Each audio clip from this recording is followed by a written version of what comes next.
What is going on, everybody? Welcome back to DSM pregame live streaming here exclusively on DSM Media's YouTube channel. Guys, first and foremost, if you are new to the channel, make sure to check us out on Twitter first at DSM_media. Hit that follow button. We greatly appreciate it. While you're over on the Twitter channel, make sure to check out the link tree in our bio. It will take you to every social media platform we are available on. If you guys want to be interactive throughout any of our shows here at DSM Media, if you want to catch any of the DSM pregame lives, and most importantly, if you want to be involved in any of our great giveaways, like the one we are running all week long for this Sixers Celtics round 2 matchup, make sure you are tapped into the YouTube channel. It is the best spot to get your thoughts, comments, and questions pulled up on the screen here with your host.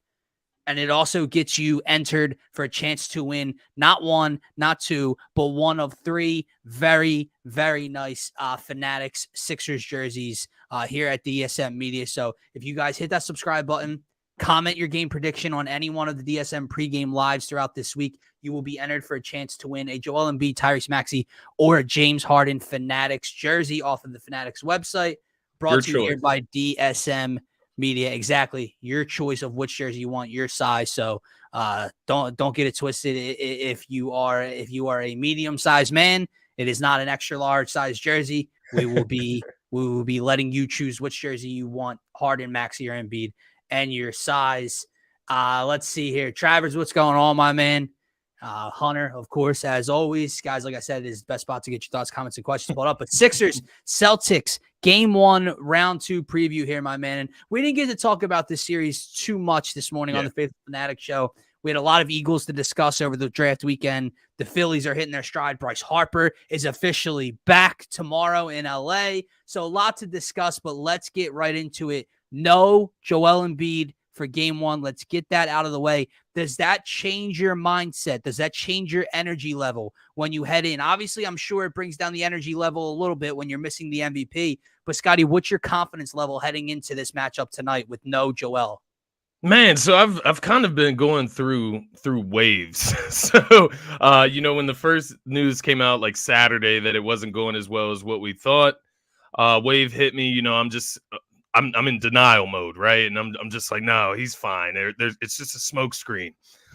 Then we get to today. More and more news keeps coming out. More and more reports saying pretty much the same thing. I took them with a grain of salt up until I saw Woj and Ramona Shelburne tweet. Ramona Shelburne, I said it on Twitter. That's one of the only sources that I'm going to trust when it comes to Joel Embiid, just because of previous interviews that he's had with her. It seems like there's some type of connection, sources, everything there between Ramona Shelburne and Joel Embiid's group. But nonetheless, it started to hit me throughout the day. He's probably not going to play. And then I even worked myself around to the point where, if it's this questionable, probably shouldn't play tonight. Probably should just wait and see if he can go on Wednesday. It might end up working out better for the Sixers in the long run of this series specifically. But as we've gotten closer, right? So when I realized that, I'm feeling down. I'm like, man, what do we do against this Boston Celtics team? What do we do? But then I realized this Sixers team is not the same Sixers team as it's been in the past. And this is not the same Sixers team without Joel Embiid that we've seen in the past. They do have people that can step up in these moments. And they even have people that in these playoffs have room to grow, even from that first series against Brooklyn. So I'm looking at the rest of these guys, and I'm actually pretty juiced up for this. I know it just got confirmed that Embiid's out. Yeah. But my energy levels are good. I took Ramona Shelburne's report. He was really trying to go tonight. He was trying to play tonight, which is a good sign. He traveled. He did everything that he could to get on the court tonight, and it just wasn't good enough for him to step out there. He wasn't in good enough shape to step out there, which you don't want him out there at that point. So with that being said, you got people in I don't even know what show it is on ESPN. It was Max Kellerman and Monica McNutt and whoever that dude from Brooklyn Press is that they bring on the show to talk about the Sixers. I know who you're talking about. Brooklyn. Whatever, right?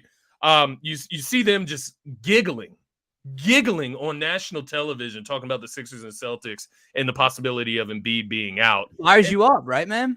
Yeah, it fires me up, man. It fires me up. And I know if it fires me up, it fires guys like Harden up. Yeah. Doesn't stop getting his name run through the dirt. It just doesn't stop, right? Maxey, we know he's struggled against Boston. I'm sure he's ready to get that chip off his shoulder and play well against them. We know what Tobias Harris, the heat that he receives from his own fan base. So I know that these guys are going to come out with a chip on their shoulder tonight. And I do believe one game, there is a philosophy that where this team can beat the Sixers or beat the Celtics, excuse me. See, that's the biggest thing. When you're talking confidence level, when you're talking energy from a fan's point of view, how do you stay intact? How do you stay 100 or close to 100% confident in this team? Yeah. It has to be that. It has to be one game. Yep. He traveled with them to Boston. If there was no shot of him playing in either of these two games, there's no reason for him to travel. He never does it when he's going to miss a long period of time or a somewhat long period of time. Exactly. He went through shoot around this morning. It was only announced, less than an hour and a half before the game that he is officially out. I would be surprised if he doesn't play Wednesday night in game 2. And that's where you kind of have to hang your hat on as a Sixers fan right now is okay. Yeah. We're going to take this one game at a time. We know he's out tonight. This team has a puncher's chance to survive and sneak one out of Boston in game 1. If not, he is hopefully back for game 2 and so on in this series. If Joel misses both in Boston, God forbid, and they lose both. God forbid they are not being 100% transparent with this LCL grade injury. Yeah. And that's he misses 3 games. They have no chance. I hate to say that, but you can win a game, maybe 2 versus Boston without Embiid. Maybe. You're not winning 4. You're not winning the series without Joel Embiid. So as a Sixers fan, not trying to be a Debbie Downer or anything, but you have to try to hang your hat on the fact that, okay, tonight we try to handle business without him. Hopefully, knock on wood, we get the big fella back in 48 hours. Yeah. Okay. And we got to see how it looks tonight. That's the main thing, man. And, I would even throw in another point there where if the Sixers can somehow sneak and steal one out tonight, surprise Boston in game 1, maybe you can afford to sit him in game 2 because you already stole one in Boston. Well, here's the thing. Depends on Embiid, though, with that, right? Like, it depends because if you take the first one, you get Embiid back game 2, maybe you could take both in Boston with Embiid back and having that extra juice that comes with getting him back. Look, so you can't look me in my eye and tell me it's impossible when Trae Young goes into Boston down 3-1 without DeJounte Murray and beats the Celtics in a closeout situation for them. So you can't tell me it's impossible for James Harden and Tyrese Maxey and these Sixers shooters who shot the best field goal percentage from the 3-point line over the course of an 82-game season don't have a chance to surprise Boston tonight. Boston couldn't close out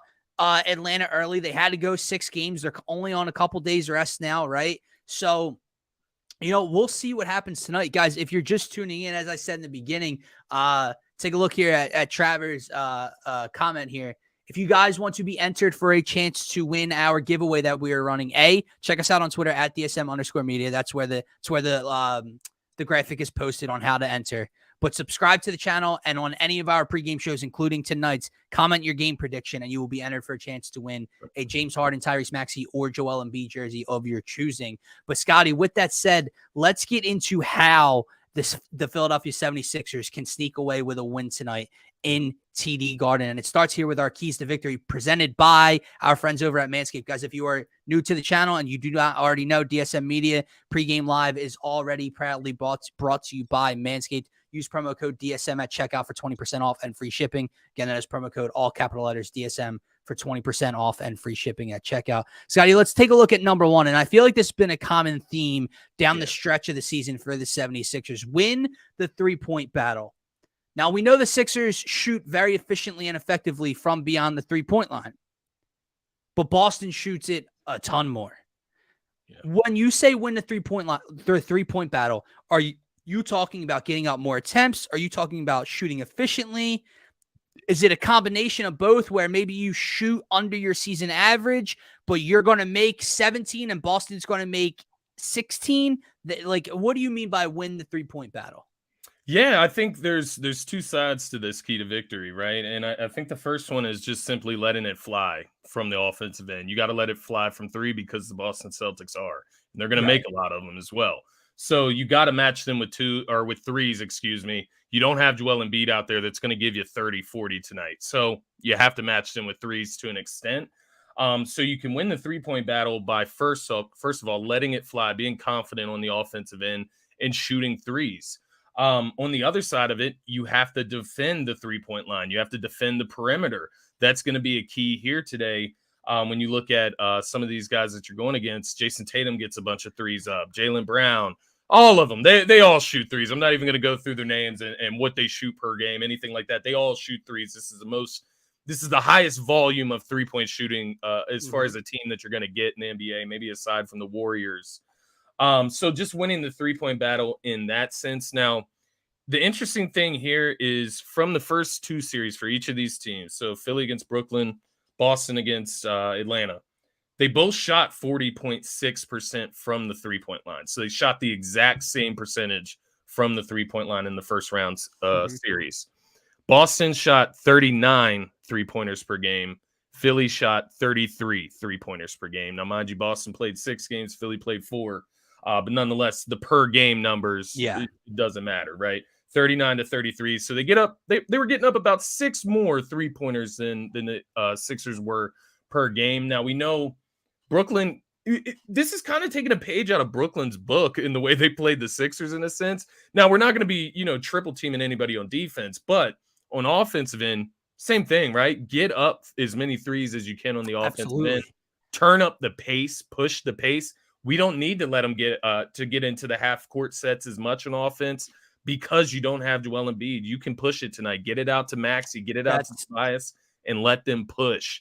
Now, I know that doesn't have necessarily anything to do with the 3-point battle, but I think it does, though. I think it does because shoot the open threes, right? Like, that's my point there. I was going to follow it up by saying, do you think, looking at this first key here, do you think transition and pace have something to do with it? And especially with the fact that, like you alluded to, the big fella's out tonight. And now, we already talked about how efficient the Sixers shot from beyond the arc this year. Yeah. And a lot of that has to do with your anchor offensively, with the focal point being Embiid on the block, in the, in the paint. And he finds these open shooters. Harden finds these open shooters out of the pick and roll, all that good stuff. When you don't have that, you need to look for other ways to create these open looks from beyond the arc. Transition's a very, very easy and good way to get quick and open looks. Absolutely. So I do think that is important tonight. I would take it even a step further on what you said there, and you can even stem winning the 3-point battle into the rebounding game. You have to get rebounds on the defensive end, right? Absolutely. To keep them from getting second possessions or getting second shots on the same. Well, listen, if they get crushed on the glass tonight, game's over. It's over, right? If they're getting up multiple threes per possession, it's a wrap for the Sixers tonight. So you have to win the rebounding battle in order to win the 3-point battle. And in return, if you get those rebounds, now you can push it out on the break very quickly, get some open shots, get some easy shots on the break. So I think you look at it all, man, and we can even move to the next key to victory. It all kind of feeds into that.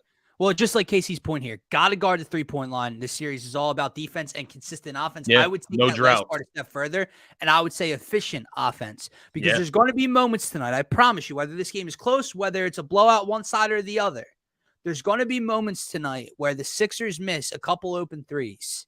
Yeah. And you're going to look, or I'm going to text you, or you're going to look at somebody and you're going to say, you're not going to win this game by doing that. Yeah. They have to shoot efficiently tonight. Yeah. Because when you are minus Embiid, when it feels like Goliath tonight, because that's almost what it is at this point.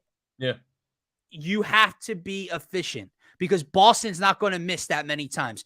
Getting to key number 2, Casey's point about defense and guarding 3, following up with key number 1. I sent this to you earlier. Finishing out your defensive possessions. What do I mean by this?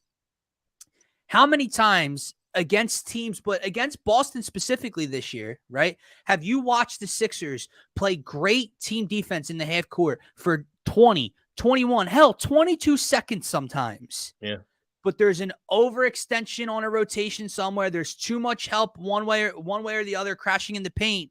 And there's a kick out to Al freaking Horford or Marcus Smart on the wing. And they nail a 3 at the end of the shot clock. That's demoralizing, man. When you lock in and play great defense, and especially at home, you get the crowd into it, right?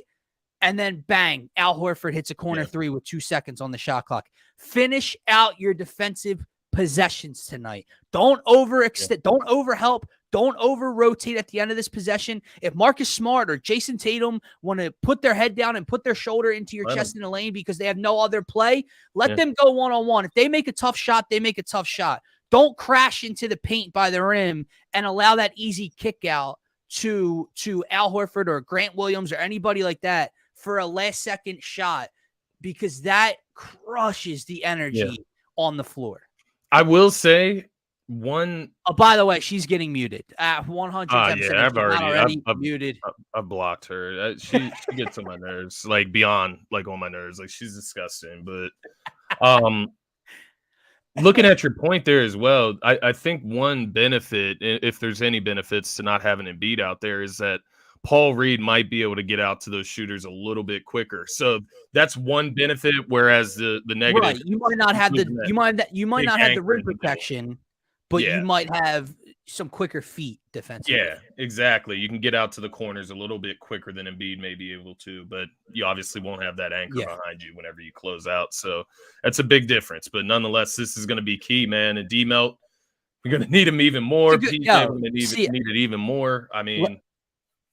Also, let's put this into key number 3, and that is play physical, because you mentioned DeAnthony Melton and Paul Reed on the floor together.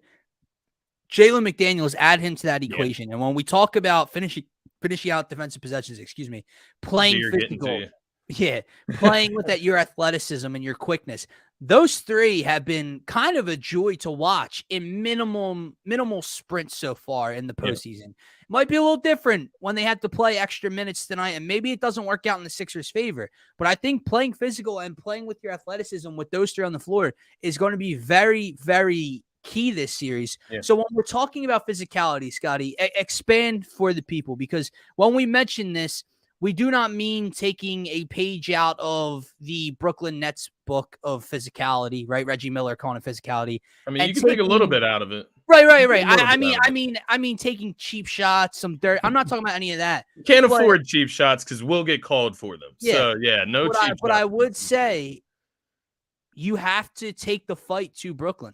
You can't get punked tonight, man. You cannot get punked tonight. So if there's some extra shoulder bumps, if there's an elbow in someone's chest driving through the paint, if you pick up an offensive foul, don't let it be in a key moment, in a critical moment. But if that happens, hey, that happens. But you're not getting punked tonight if you're the Philadelphia 76ers. You take the physicality on the glass and in the paint to the Boston Celtics.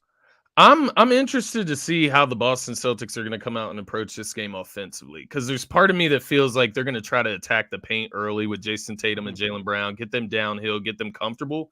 I'm telling you, early on in this game, I'd give them a nice hard foul to start the game, man. Set the tone when they come in the lane. That's the thing. You don't have to play dirty. It's not dirty. There are hard basketball fouls that you can give out to players. It's a basketball play. I ain't hitting nobody in the face. You can take a flagrant one in this game. Just don't do anything dirty. The pushes in the back. Don't do the cheap stuff. That's the disgusting play that we saw against Embiid in Brooklyn. We don't want to see that.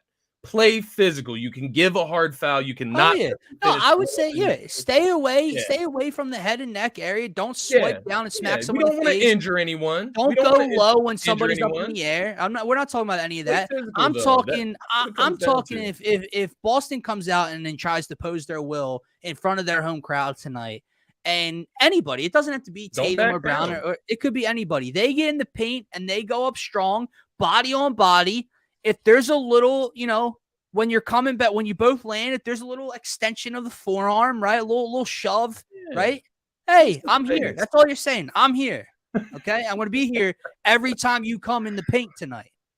That's what that means. Let's see what PJ's on tonight, man. I feel like he's going to be your opponent with a little disrespect. PJ's going to be in leader mode tonight. Great. I'm so happy you brought up PJ Tucker tonight, because without Joel Embiid, all eyes and attention go to everybody else in the world. Right? James Harden has to step up. Agreed. Tyrese Maxey's been awful against Boston this year. Has to be efficient scoring. Agreed. Tobias Harris, all this heat on him. DeAnthony Melton, I agree. But what has been the one consistent in the style of play a singular player has had for the Sixers team this postseason run this season? It's what PJ Tucker does on the basketball floor. And he's been in these moments, and he's been in tough, hostile, road crowds before. Yeah. This is what's up, Rocket? This is the epitome of a PJ Tucker situation. The hustle, the effort, the defense, the grittiness, the toughness, everything is what PJ Tucker brings to the table tonight. PJ Tucker is going to be a tremendous X factor for the Sixers tonight. We need one of those 5 offensive rebound, 2 3-pointer nights from PJ. That's what we need tonight. Timely threes as well. Active on the boards and timely threes. That's what we're going to need from PJ, because they're going to be on Harden, they're going to be on Maxey. They're going to put a lot of attention on those guys. So the other guys are going to have to capitalize on that. He did it the last time we played Boston. He did. The night that Embiid carried the team. We won, other than he Embiid, hit what, 3 threes late in the fourth quarter? Yeah. Jaylen Brown was just on the bench because he was injured, just looking like, and see, what the hell is going on? That's the other thing, Dylan. And once again, we're speaking on one game tonight, right? Game 1, you can catch Boston, maybe sleeping a little, maybe not, maybe sleeping a little bit. We'll see. It's one game. So Boston's going to have to figure out some things as well on their side. That's our benefit in this game, right? And I think with not having Embiid, I'm not ever going to say that the Sixers are a better team without Embiid. That's not ever going to come out my mouth. That's not ever what I mean. I just want to make that clear. But when you take Embiid out of the question in a series like this, you look at the way Brooklyn played the Sixers. They'll play you a little bit more honestly, right? Like that's what I'm expecting from Boston. You can't lock in on Embiid and throw 2 guys at him. You can't, right? Like, so that takes that game plan away, right? You're going to have to guard us straight up for guys to make plays. Exactly. So it's not going to be something complex tonight like we've seen when they go and triple team Embiid and really come up on him quick from behind and stuff like that, forcing turnovers. I think that's one benefit tonight is maybe the ball won't stick in one player's hands too much. Get that ball moving around. Yeah, man. No, I agree with you.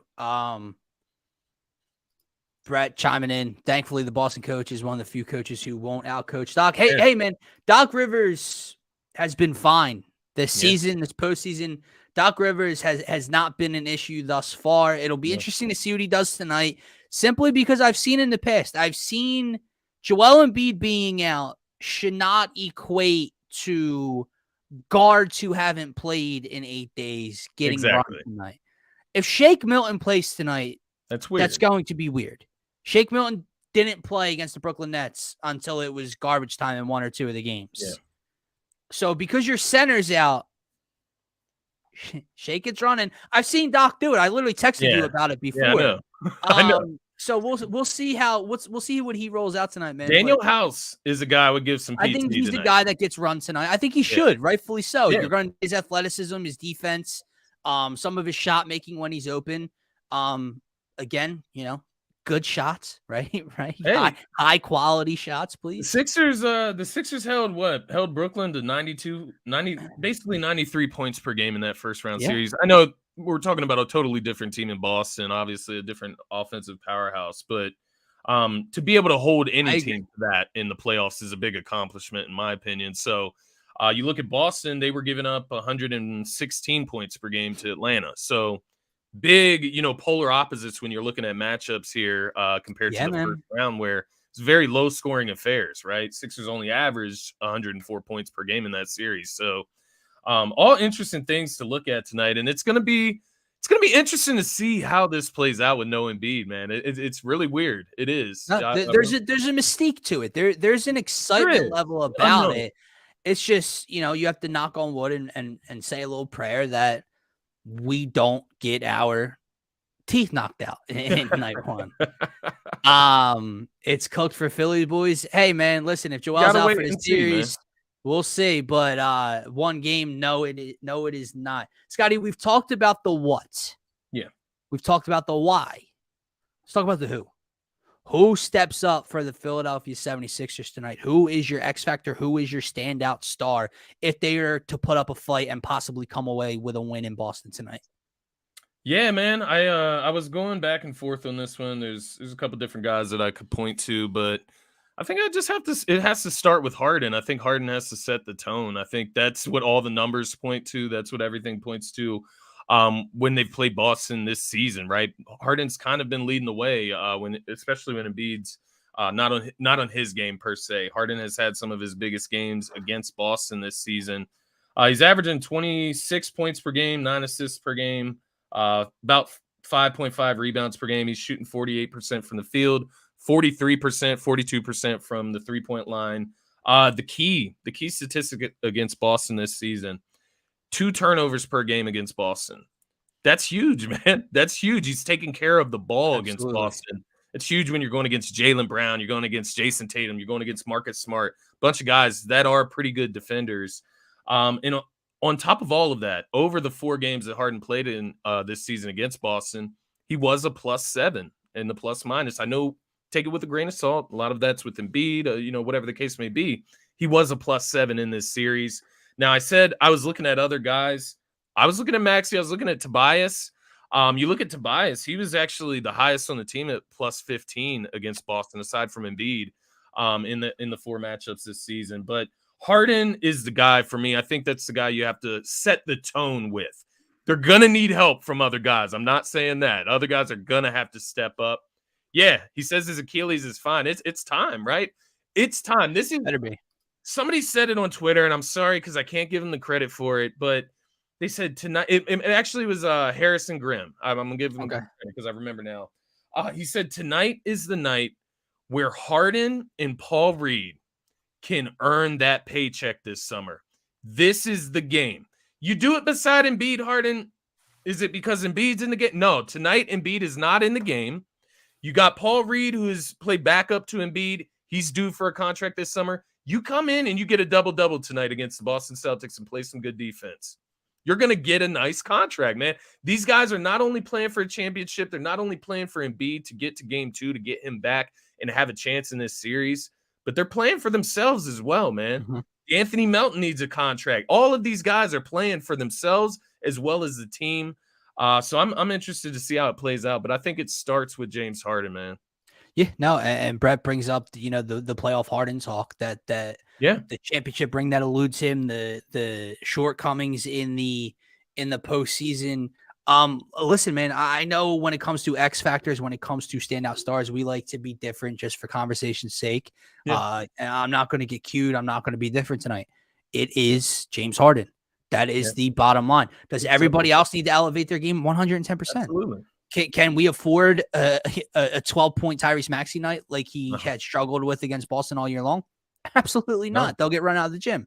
No. Can we afford Tobias Harris to no-show tonight? Nope. Can the bench stink up the joint? Nope. But it starts they have to be perfect and ends with James Harden. I said it to you guys in the beginning of the season before, game 1 of 82 was played.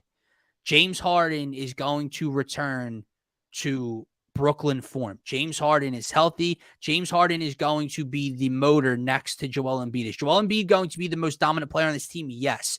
But the Sixers only get to championship level play if James Harden returns to that form, because you know what you're getting from Joe when he's playing. Yep. You know that you got what you got all year from him. What do you get from Harden? And up until the first round of the playoff series, of the playoffs, James Harden was phenomenal for a large majority of this year. He struggled last series. He struggled shooting. He struggled inside of 8 feet, inside of 5 feet, finishing at the rim. Yeah. James Harden needs to elevate his game tonight on the offensive end, and that has to come in a number of ways. He has to protect the basketball, as you mentioned. They will lose this game if James Harden has 6, 7, 8+ turnovers tonight and he's sloppy with the ball. He has to shoot efficiently. I don't care if he hits 6 or 7 threes tonight like he did in game 1, Scotty. Yeah. If he shoots 8 for 21, they're losing this game. No. James Harden has to be efficient. He has to be careful with the basketball, and he has to be the motor. Why? Because he is now the leader of this team without Joel Embiid on the floor tonight. He is the veteran. He's had the most playoff experience. He is the top 75 player, future Hall of Famer. James Harden has to step up tonight. I think he will. Whether that translates to an actual W tonight or they come up just short, I'm not sure yet. I literally don't even know which way I'm going to pick when we get to predictions. I you. still don't know. But I do think James Harden has a nice night tonight. I agree, man. I picked him as well. Now, I think we hit the nail on the head. I think just pointing to Maxey and Tobias, of course we could pick them, right? I do think Maxey's going to have a night tonight. I do. I think he's going to turn the tide against Boston, and I think he does have a good night tonight. But if I'm going to sit here and tell you that the numbers support that, that's not true. No. The numbers don't support that. Tobias and Maxey played miserably against the Boston Celtics this season, and the numbers don't support me saying that. It's more of a gut feeling here, going with Maxey turning the tide because he has to.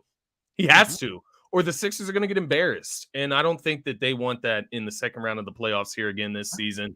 At the end of the day, Drew, Philly Irish, it's all about surviving until game 2 tonight. This is a survival game. That's it. You got to take it one game at a time. I saw the comment up here. If he doesn't play a game all series, it ends in 4. Well, if they steal one tonight, it won't end in 4, right? Right. So that's the key. You got to survive one game at a time. You can catch the Boston Celtics slipping. It doesn't mean that the Celtics come out without energy.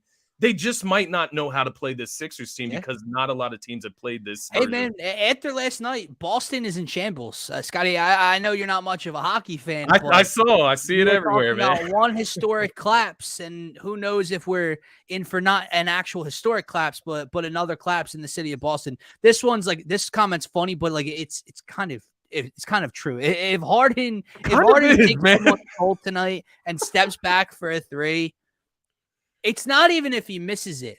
There's been times Harden snatched someone's ankles and has barely hit the rim this season, and against Brooklyn one time. If he makes it, James is locked in. If he doesn't touch the rim, it's a poor shooting night for James Harden tonight, and we'll see how early this move occurs. If that doesn't touch the rim, that unfortunately means his legs are dead.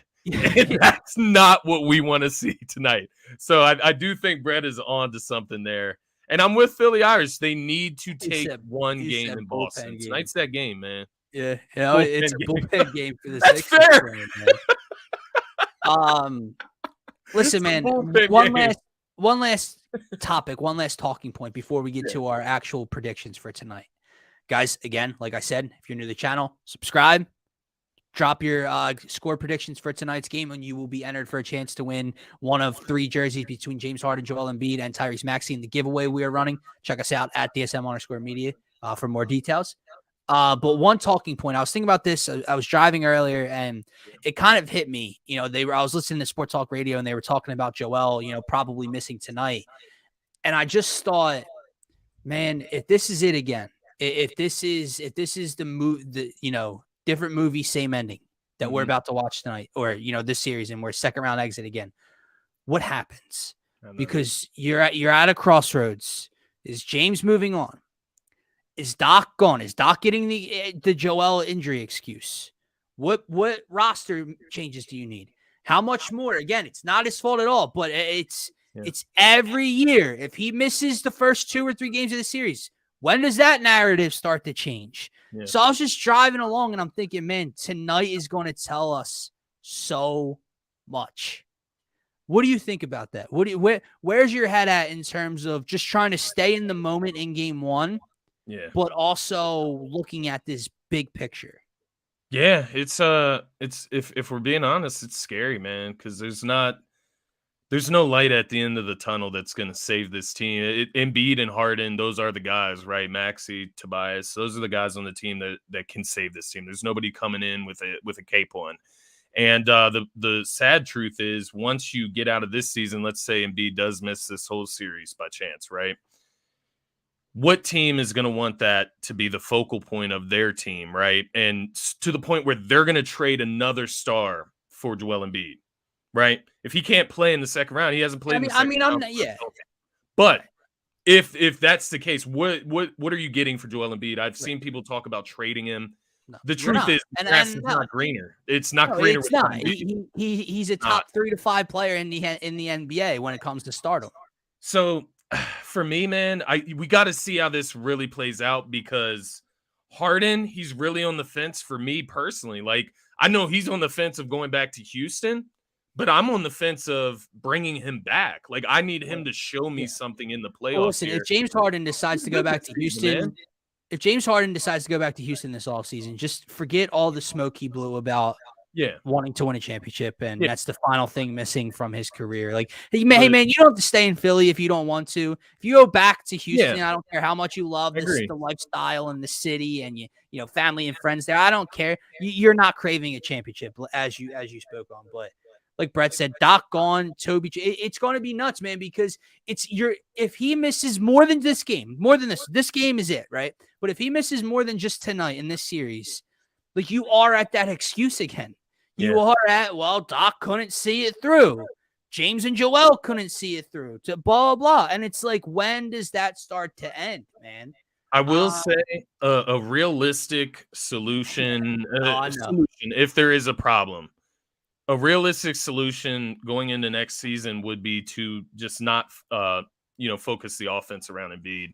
That's the problem when Embiid goes out is like you can look lost on offense, right? Yeah. You don't know where to go because they spend half of the shot clock trying to get the ball into Embiid, right? Like that's what the Sixers do a lot of the time, man. They spend half of the shot clock trying to get the post pass into Embiid, and you can't just switch that on and off. So I would say ultimately, if his health ends up costing us in the second round again this season, it's not trade him. It's not anything like that.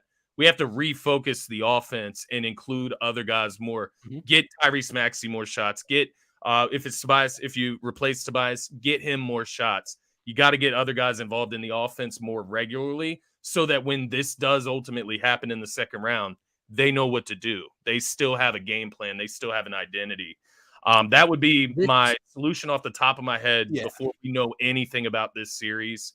But Scotty, let's hope we don't get to that. No, absolutely. I agree with you. And I don't have a solution right now. And my whole thought process driving along and like thinking about doomsday, right? And with the same movie doomsday. ending again, it's like, it's depression at this point. If it's just another classic second round exit, I thought this was an interesting point. The Celtics 110% play team ball, but who do you think they need to shut down the most to win? I don't think it's any one player. I think it's Jason Tatum and Jaylen Brown. I think you need to hold them down combined, right? And I think I sent this to you before the show, but this is just a number, but keeping them under 50 points per se combined, right, gives you a chance to win this game. And they've guarded Jason Tatum and Jaylen Brown pretty well throughout the regular season. I actually have the numbers here somewhere on my page. Tatum 100%. Brown, I forget. Yeah. Tatum versus Philly this year, 4 games, 21 points per game, 9.8 rebounds per game, 6.3 assists. So he's doing other things, but he's shooting the ball miserably, 28.6% from the three-point line. Jaylen Brown, mind you, he's only played 3 games, and he missed part of 1 game with the facial injury. Right. So basically 2. Only had 4 points in 18 minutes of play in that game. Mind you, he's 1 for 9 from the field in that game. Nonetheless, he averaged 21.7 points per game against the Sixers while shooting 30% from 3. So that's who you have to hold down. You just have to keep that consistent. My only worry with that is the points in the paint. Getting in the paint and that anchor is not there to defend the rim. But to that point of the question, you have to shut those guys down. I would almost say Jaylen Brown, man. I feel like when Jaylen Brown goes off, I feel like when he goes off, because Jason Tatum, I feel like he's going to give you what he gives you most of the time. Jaylen Brown, when he goes off, I feel like you have no chance against the Celtics. When he's comfortable pulling up on the jump shot, pulling up from 3, it's over for you. So I think Jaylen Brown would be the guy. We can't let him get downhill, get in the lane, and get exciting dunks, that type of stuff. But both are really dangerous in their own regard. So, I mean, both of them, right? Yeah.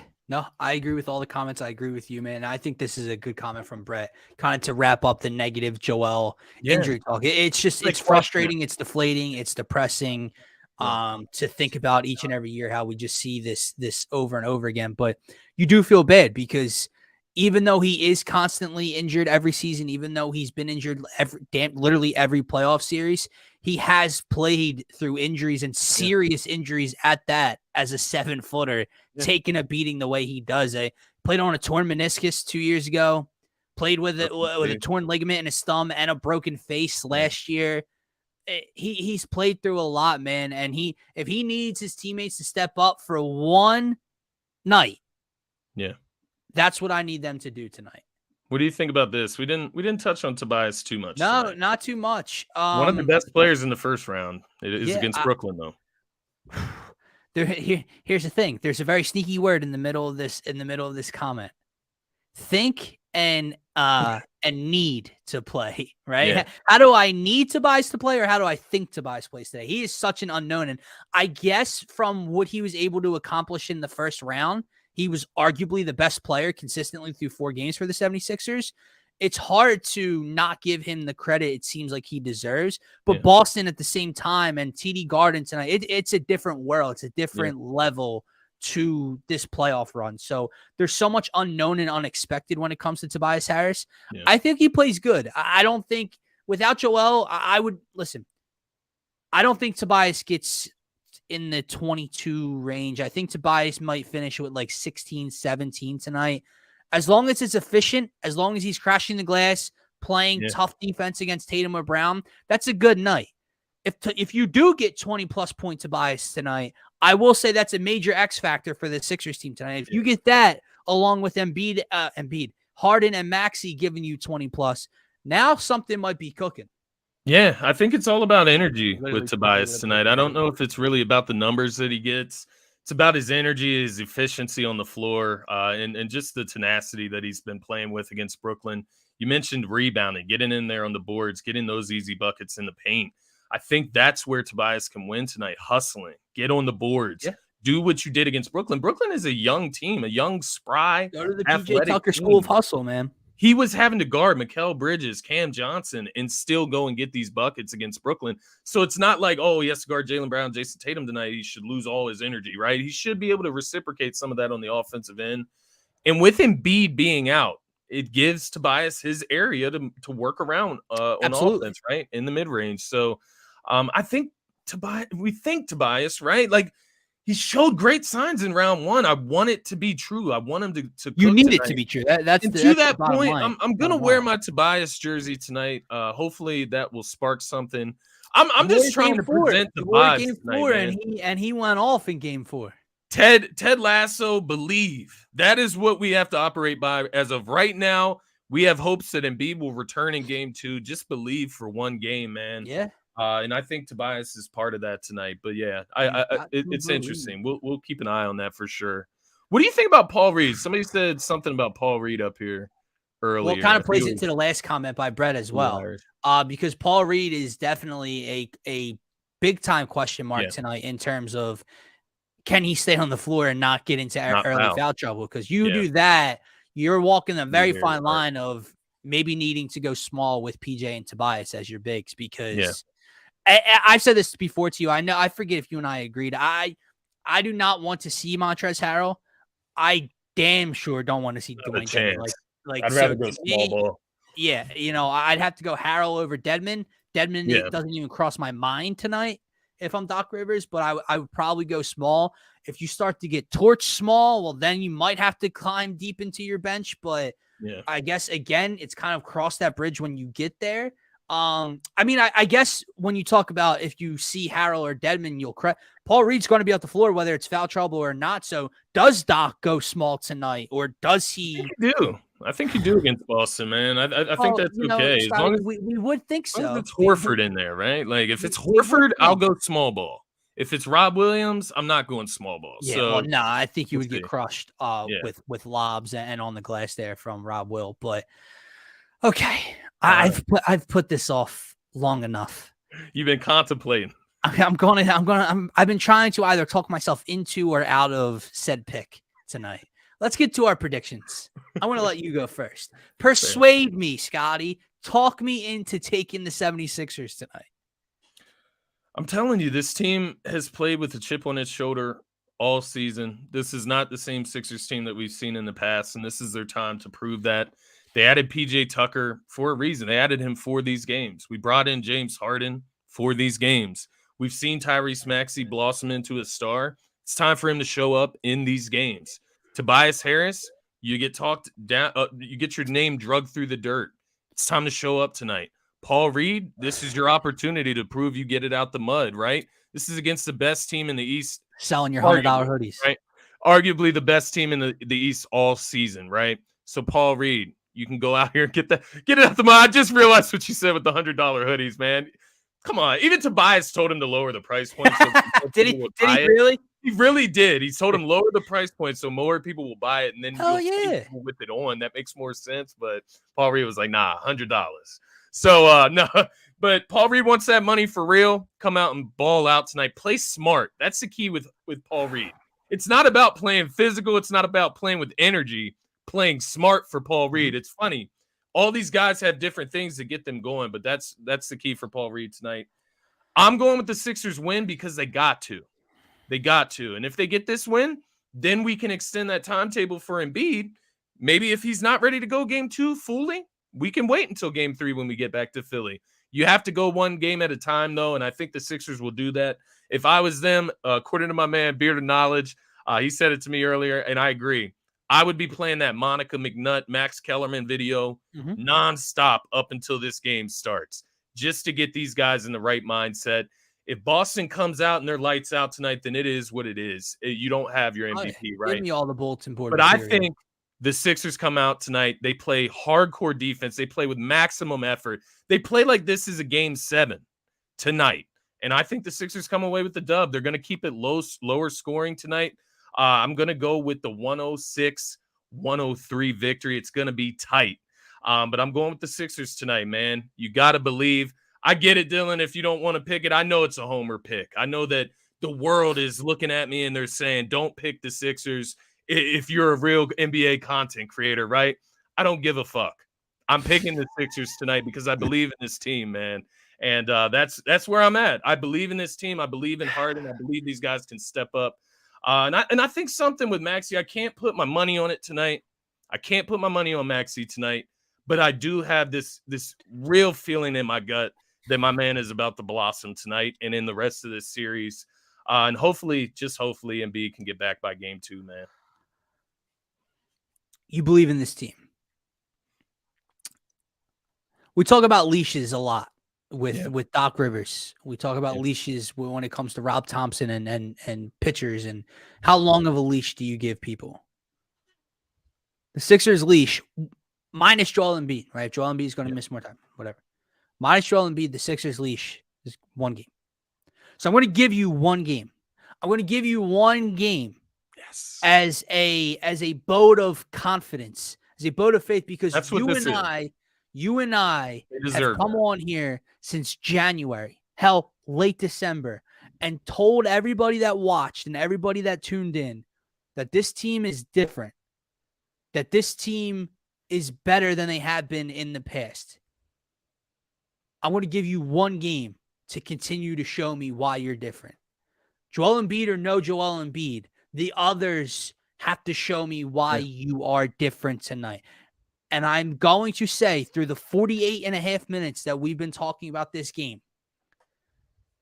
I'm going to give them that. I think that James Harden knows what he has to do tonight. And when you are a top 75 player of all time, you are locked in stone, Hall of Famer already today without the ring. You can show up even if you are not Houston James Harden anymore. You are Tyrese Maxey, the most likable dude on planet Earth, the Energizer Bunny for this team. You have struggled all 4 games against Boston this series.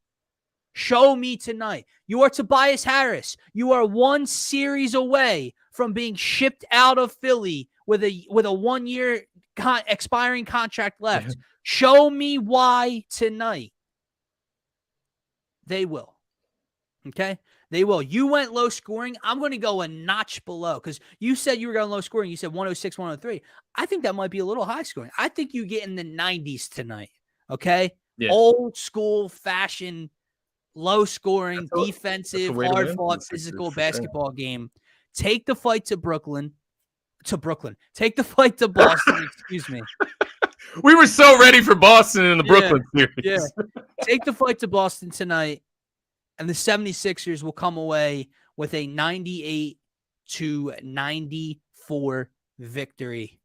Free throws towards the end. Boston misses a shot. That's how the game wraps up, and the Sixers steal game one.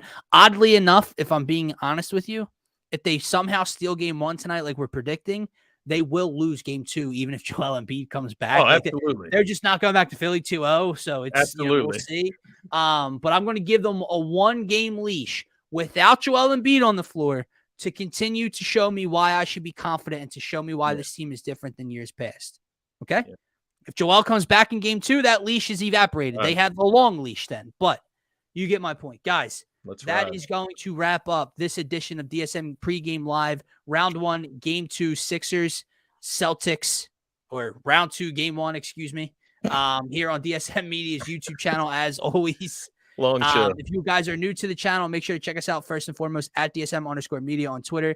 Hit that follow button. Check out the pinned tweet on the DSM Twitter page. If you guys want to be interactive throughout any of our shows, if you want to catch any of the pregame lives, and if you want to get entered for a chance to win our giveaway that we're running this series, make sure to subscribe to the YouTube channel and comment your score predictions on any one of our DSM pregame lives for the Sixers Celtics series throughout this entire week. For myself, for Scotty, for DSM Media, have a great rest of your night. Go Sixers. Go Sixers. And Philadelphia has it.